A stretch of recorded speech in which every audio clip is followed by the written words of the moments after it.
The last thing Claire remembers is walking out of her therapist's office and unlocking her car. The next moment, she's standing barefoot in a cornfield at dawn, her hands trembling, dried blood crusted under her fingernails. She doesn't know where she is, whose blood it is, or how 3 days have vanished from her memory. But her face is now on every TV in Illinois, and they're calling her a suspect in a child's disappearance. Claire Kendrick's eyes cracked open to a light that felt too sharp, too white. Her bare feet pressed into the cold, dewy soil of a cornfield that stretched infinitely in every direction. The sky above was painted in sickly pastels, a gauze of pink and gray that made the world feel like a fever dream.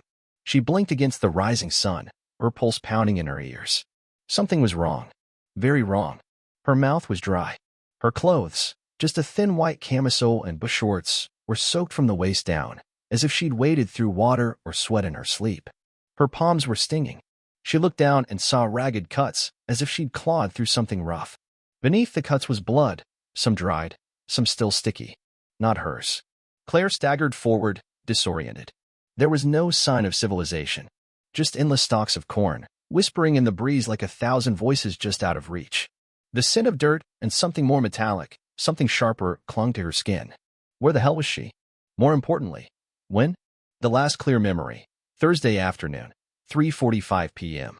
She was leaving Dr. Weiss's office. Her therapist had adjusted her medication that day, upped the lamictal, said it might stabilize the mood swings and memory lapses. Claire had nodded, taken the bottle, walked to her car in the parking lot. Then blackness. No, it was Sunday. She knew because the voice on the radio, crackling faintly from a passing pickup truck on a distant dirt road, said so. Amber Alert issued Sunday morning in Will County. Her blood ran cold. She stumbled toward the sound like a moth to flame, crashing through corn stalks, ignoring the sting of cuts and the pounding headache behind her eyes. The truck passed before she could reach it, but the fragment of the voice had been enough. Missing child, last seen Friday evening. Claire Kendrick, 34, of Lockport, Illinois, considered a person of interest. No, she whispered. No, that's not right. That's not me. But even as she said it, her hands were shaking. Claire had suffered from dissociative fugues before. That was part of why she was in therapy. But never this long. Never this violent. She found a gravel path and followed it, weaving like a drunk. A roadside diner came into view, humming with fluorescent lights and a few half-awake truckers. She staggered inside, triggering a shriek from a waitress who saw her bare feet, bloodied legs, and haunted eyes. The police came fast. They cuffed her gently, almost reverently, like she was fragile.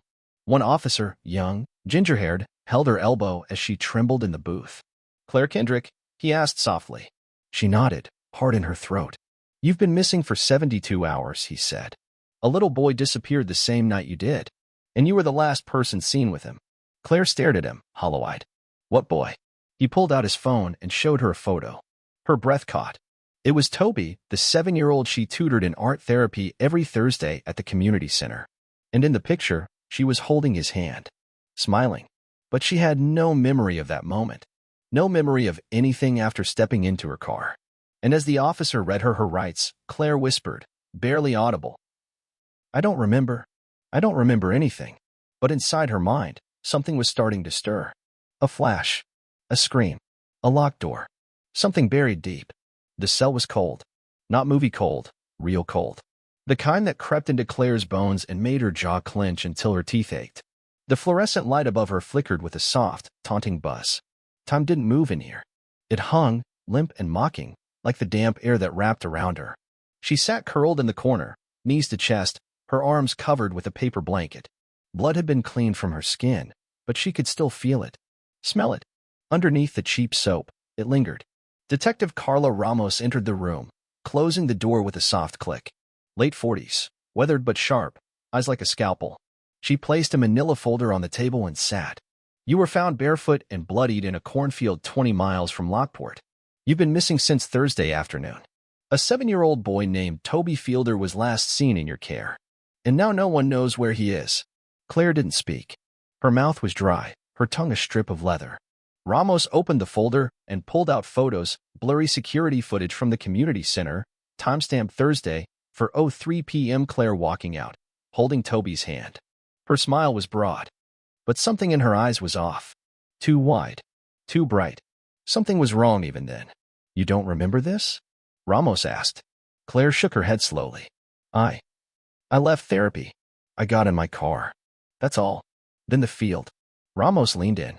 This isn't the first time you blacked out, is it? Claire hesitated. Then, no. How long do they usually last? Minutes. An hour. Maybe. Never like this. Never days. Ramos was quiet for a moment. Then she slid a new photo across the table. A pair of children's shoes, muddy, soaked, found at the edge of a riverbank 10 miles from the cornfield. Claire stared at them. No sign of a body, Ramos said. But the shoes tested positive for Toby's DNA. Claire's chest tightened. She saw his face, freckled, mischievous, obsessed with dinosaurs and paper cranes. She'd helped him make origami at the center. Taught him how to fold wings, how to make things fly. What are you saying? Claire whispered. I'm saying we don't know what happened, but we know you were there. Claire felt something shift in her stomach, like a door creaking open.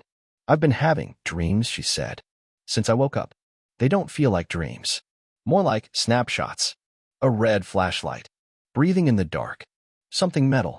Anything else? Ramos pressed. Claire's eyes darted to the floor. Her voice dropped to a whisper. I think someone was with me. The detective straightened. Who? Claire shook her head. I don't know. But I wasn't alone. A pause. Then Ramos closed the folder. You're being evaluated by a psychiatrist tomorrow. Court ordered. Until then, sit tight. As the door clicked shut behind her, Claire curled back into herself, heart thudding. Her mind was a maze, half-lit, full of shadows and echoes. And somewhere, deep in the dark, a memory was breathing. She could almost hear it whisper. He trusted you. Claire stared at her reflection in the polished steel of the sink. The face looking back wasn't quite hers. The eyes were glassier, ringed with fatigue. The left side of her lip was split, probably from where she'd fallen in the field. But it wasn't the bruises or the blood that disturbed her most, it was the blankness. There was a space behind her eyes where memory should be. A hollow echo chamber. The psychiatrist arrived at noon. Dr. Howard Ellison. Late 30s, calm demeanor, tortoiseshell glasses. He introduced himself politely, offered no handshake, and carried a slim leather notebook. He asked the standard questions, name, date, orientation to time and place. Then he leaned forward. Claire, do you know what dissociative identity disorder is? Her spine stiffened. I was diagnosed with complex PTSD after my husband died. That's it. And the blackouts? I thought they were from stress. Maybe the medication. She paused. I've had them since I was a kid. My father used to say I was somewhere else. I'd wake up in the yard, or the closet. My mother thought I was faking. Dr. Ellison nodded, writing something down. It can develop in children exposed to chronic trauma. The mind splinters to protect itself. Alternate identities can carry memories, emotions, or behaviors the host can't tolerate. Claire's stomach twisted. You think I have another person inside me? I don't think anything yet. But the fugue states, the gaps, the behaviors you can't explain, they're consistent with dead. He pulled out a digital recorder. With your consent, I'd like to try something. She hesitated, then nodded. He pressed record. Claire, if there's another part of you who knows where Toby is, I invite them to speak. The silence was suffocating. Claire sat motionless for nearly a minute. Then her posture changed. Her spine straightened. Her eyes narrowed slightly, as if she were seeing something just beyond the doctor's head. A strange smile crept onto her lips, lopsided, small. I told him not to scream, she said.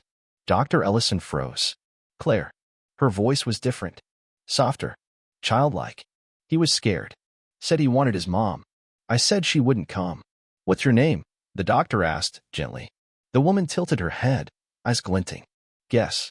The voice laughed, quiet and eerie. Then Claire blinked and gasped, grabbing the arms of the chair like she'd been underwater. What happened? Dr. Ellison stopped the recording. You just spoke. As someone else. Claire's face drained of color. Did I say where Toby is? You said, he screamed. Claire began to tremble. No, I wouldn't hurt him. I wouldn't. Dr. Ellison's tone softened. I don't think you would. But someone inside you might have.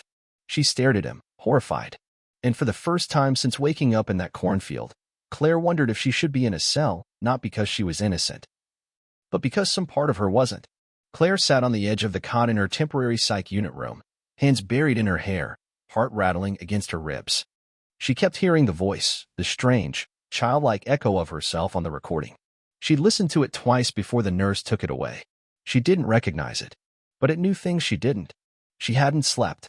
Every time she closed her eyes, images flashed like a strobe. Toby's face, pale and tear-streaked. The feeling of wet earth between her fingers. A door slamming shut. A flashlight beam slicing through darkness. And most chilling of all, the sound of her own voice, laughing. By morning, Dr. Ellison returned. "Claire, I believe one of your alters, possibly a protector personality, came forward yesterday. She seems young." Claire was shivering. She said Toby screamed. That she told him his mother wasn't coming. "I know." He sat across from her, elbows on his knees. "This kind of dissociation usually forms in response to early trauma. I need to ask about your childhood again." Claire bit her lip. "I don't remember much before age 10. Just pieces. Hiding in the bathroom. My father yelling. My mom crying behind a locked door. What about locked spaces?" Something flickered in Claire's expression. Her voice dropped. "I used to get locked in the pantry. For hours. If I cried too loud, he'd make it the basement." Dr. Ellison nodded slowly. "Isolation. Sensory deprivation. It's consistent with the development of a dissociative system." Claire clutched her arms. "You think I created this, other Claire, to survive?" "Exactly. But she's not evil, Claire. These parts of you were built to protect you, in the only ways they knew how." Claire shook her head. "But what if she thinks I'm the threat now? What if she thinks Toby is?" Ellison hesitated. "That's possible. Protector alters can sometimes be confused. Aggressive. They don't always understand the world the way you do." Claire's face contorted with guilt. "What if I buried him? What if he's out there, and I put him there?" Dr. Ellison leaned forward. "There's a therapy we can try. Guided imagery. If you're willing, we can try to communicate directly with your alter. Ask her what happened. But you have to be ready." Claire exhaled, slowly. "I don't care if it tears me apart. I just want to know the truth." Later that afternoon, lying on a couch in a quiet, darkened room, Claire let Dr. Ellison guide her through a visualization. "A house," he said softly. "Picture a house. A safe house, deep inside your mind. You're walking toward it now." Claire pictured a crooked farmhouse, peeling paint, porch light flickering. The sky above it was bruised and violet. "You open the door," he said, "and there's a hallway with 3 rooms. One of them has the answers. One of them holds her." Claire's breath caught. She walked toward the far room, hand trembling on the knob. Inside was a little girl, 8 or 9, with long tangled hair and dirt-smudged cheeks. She was sitting on a mattress in the corner, drawing something with a red crayon. When she looked up, Claire gasped, because the girl looked exactly like her. But her eyes were ice. "Are you the one who took him?" Claire asked, voice cracking. The girl smiled. "I didn't take him." She held up the drawing. It was a stick figure of a boy, and next to him, a deep, red X. Claire's pulse pounded. "Then who did?" The girl tilted her head. "I only watched. She's the one you should be afraid of." Claire's stomach dropped. She whispered. The girl pointed behind her, toward the dark corner of the mental room. And there, half-shadowed, something was moving. Claire's mind was slipping like wet glass. In the trance state, her breathing turned shallow. Dr. Ellison could see it, her fingers twitching, jaw tightening, but he didn't pull her out. Not yet. She had to find the source. The buried truth. And whatever was in that dark corner, it was closer than it had ever been. Inside the imagined room, the little girl, Claire at 8, had vanished. The drawing lay crumpled where she sat, torn down the middle. Only one thing remained, the feeling, the icy pressure of being watched. Claire turned toward the shadowed corner. "Who are you?" she asked softly. No answer. But a presence stepped forward. It wasn't a child. Not even close. It was taller than Claire, but moved with an unsettling grace, like something that remembered being human. Its face was not hers, but almost hers. Like someone had taken her features and pressed them through smoke and grief and years of silence. When it spoke, the voice was flat. Hollow. "I am what you made." Claire's throat closed. "Did you take Toby?" The figure tilted its head. "I protected him." "Protected him?" Claire felt her heart pounding in her chest. "I couldn't let him end up like you." The words hit like a punch to the stomach. Claire staggered back. "I don't understand," she whispered. The figure stepped closer. "You forgot, Claire. You buried everything. But I remember the screaming. The door. The cold floor. I remember what he did." Claire shook her head violently. No, my father, he died when I was 11. He wasn't." The figure's voice rose. "He locked you in the dark, night after night. He touched you. He broke you. I was born in that basement, Claire. I'm the one who stayed behind when you left. Claire felt the floor of her mind begin to tilt. And then the memory hit, fast, brutal, unfiltered. A box of crayons spilled across a concrete floor. A door slamming shut. Her own voice screaming until it cracked. The sound of footsteps walking away. Oh my God, Claire choked. Back in the real world, she convulsed on the couch. Dr. Ellison reached for her, but she was trapped in the memory, her body frozen in its grip. The voice, that voice, echoed through her mind. You broke. I became. Claire was sobbing now. What did you do to Toby? The figure paused. I showed him how to hide. Where it's safe. Where the pain can't find him. Claire blinked. The cornfield. The riverbank. The locked shed. He's alive, she gasped. The figure said nothing. Then very faintly it nodded. But not for long. Unless you remember where we left him. Claire's eyes flew open. Back in the room, she sat up violently, gasping like she'd surfaced from deep underwater. Dr. Ellison steadied her. What happened? Claire's voice was hoarse. There's another altar. Not the child. Someone older. Someone darker. She said Toby's alive, but hidden. And if I don't remember where, he'll die. Dr. Ellison's face was pale. Then we don't have much time. Claire stared into the mirror on the far wall. And in the reflection, just for a split second, she saw someone else standing behind her. Smiling. The car sped down the back roads of Will County like it was being chased by ghosts. Dr. Ellison drove. Claire sat in the passenger seat, fist clenched, knuckles white. Her memories were fracturing, reforming, flashes of the last 72 hours bubbling to the surface like corpses breaking through ice. Toby. He had cried when the door shut. He had asked where his mom was. And the other voice, the protector, the one born in the basement, had told him the truth Claire had buried, that no one was coming. But she hadn't killed him. No, that much she now knew. She had taken him somewhere safe. Somewhere familiar. Somewhere that meant safety to the part of her that had endured the abuse no child should ever suffer. A place that didn't exist anymore. Except it did. The farmhouse. The one from the trance. The one her family sold after her father died in that car crash when she was 11. It had been condemned. Forgotten. But some part of her had never left it. We're almost there, she said through clenched teeth. The gravel crackled beneath the tires as they pulled up to the skeletal remains of what once was the Kendrick home. Its windows were black holes, its porch sagging like a jaw left open in shock. Claire stepped out, heart jackhammering, feet moving without thought. I remember now, she whispered. There was a roots cellar. Behind the barn. He's in there. They ran. The back barn had collapsed in on itself, but the stone cellar door was still there, half covered in vines. Claire tore at them with bare hands, skin tearing, not caring. Underneath, rusted iron hinges. She yanked the door. It groaned open. Stairs led down into a suffocating blackness. Dr. Ellison flicked on a flashlight. Claire went first. Each step was like descending into the mouth of a memory. She could feel her younger self watching. That little girl with the crayon drawings. That broken thing inside her that only knew how to survive. They reached the bottom. And there he was. Toby. Huddled under a dirty blanket. Pale but breathing, eyes wide and dazed. When the flashlight hit his face, he whimpered and recoiled. No, no more dark, please. Claire dropped to her knees. Toby, she said, voice cracking. It's me. It's Claire. I'm sorry. I'm so sorry. He blinked at her. Recognition flickered. He began to cry. Dr. Ellison moved fast, checking pulse, vitals, speaking into his phone. Emergency services were on the way. Claire held Toby in her arms, rocking him, tears soaking her shirt.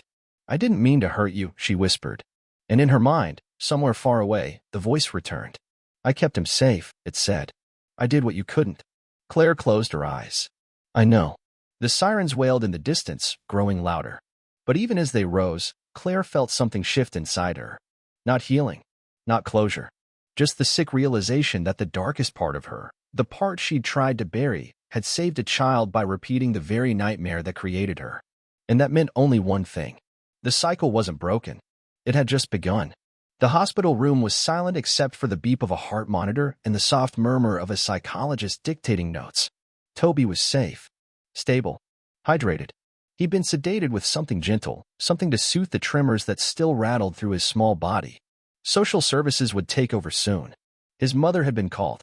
Her scream over the phone would stay with Claire for the rest of her life. Claire sat in a private room down the hall, wrists bound with soft restraints, not because she was violent, but because she'd asked for them. She couldn't trust herself. Dr. Ellison entered, holding a tablet. "They cleared you of criminal intent," he said. "Toby confirmed that you never hurt him. He said you told him it was a game, that he had to be brave, that the lady with your face said you'd both be safe down there." Claire let out a sound between a laugh and a sob. "So I turned into my father to protect a child from becoming me. What a miracle. Dr. Ellison, Saturday, you didn't become your father. You didn't chain him. You didn't touch him. You gave him food, water. You were dissociated, yes, but even then, something inside you remembered what pain was, and chose not to pass it on." Claire shook her head. "Then why do I feel like I failed him? Like I failed myself?" Ellison paused, then tapped the tablet. "I ran an internal system mapping during our session. Your alters, they're more complex than we thought. There's not just one protector. There's a whole constellation, and one you haven't met yet." Claire went still. "There's one room left," he said. "In your mind. We never opened it." She looked up, eyes wide. "The locked door," she whispered. Ellison nodded. "You ready to try?" Claire closed her eyes. The visualization came easier now. The hallway. The house. The red wallpaper peeling like skin. The hum of something alive behind every door. She walked past the child's room, past the woman in the shadows, to the door at the very end, the one she had never dared to open. She placed her hand on the knob. It was cold.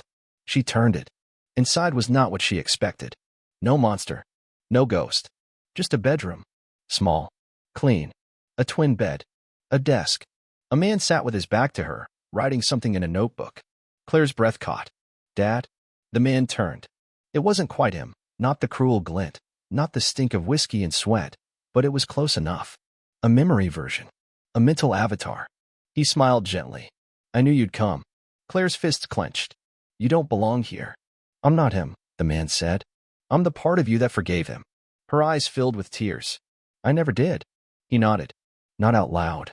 But to survive, you had to. And you locked me here." Claire stepped closer, trembling. "Then I want you gone." The man nodded again, closing the notebook. "You're strong enough now. But you need to understand, he isn't the only thing you buried. You are." Claire blinked. "What do you mean?" The room began to shift, walls rippling like water. And suddenly she saw herself, not as she remembered, but as she had been. Thin, pale, eyes sunken. Hospital bracelets. 6 years ago. After the overdose. After she lost the baby. Her breath caught. "I forgot," she whispered. She saw it all now. The breakdown hadn't started after her husband's death. It had started before. She had miscarried a child. Alone. In a motel bathroom. She hadn't told anyone. Not even James. And when he found out, when he looked at her with that raw, broken disappointment, he walked away. That night, he died in a crash. She blamed herself. Buried the memory so deep it broke her in half. And all this time, her mind had been trying to show her. Claire fell to her knees. "I lost everything," she sobbed. "And I let it fester." The man knelt beside her. "You didn't lose everything. You kept the part that could still protect, still care." She looked up. "Toby." He nodded. Claire opened her eyes. Back in the real world, Dr. Ellison was holding her hand. "You remembered?" he asked softly. She nodded, tears rolling silently. "I remembered all of it." Outside, a nurse passed, humming. A boy slept peacefully down the hall. And for the first time in years, Kendrick didn't feel like she was missing pieces. She just felt whole. But she also knew the truth. Some doors should never be opened. But if you don't, they open themselves. And what's behind them never forgets.